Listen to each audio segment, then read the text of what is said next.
Hello guys, meron akong apps ngayon na lending apps na na bago. Ito yung Salmon. Kita ko lang din to sa YouTube at trinay ko mag-sign up.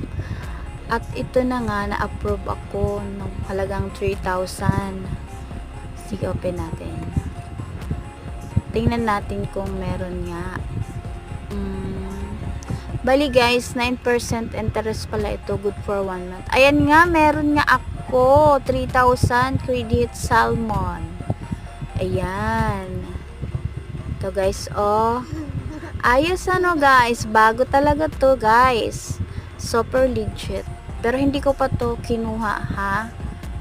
Tinitingnan ko lang muna. Saka na pagkailangan ko na talaga ng pera guys. Thank you for watching guys. Salamat.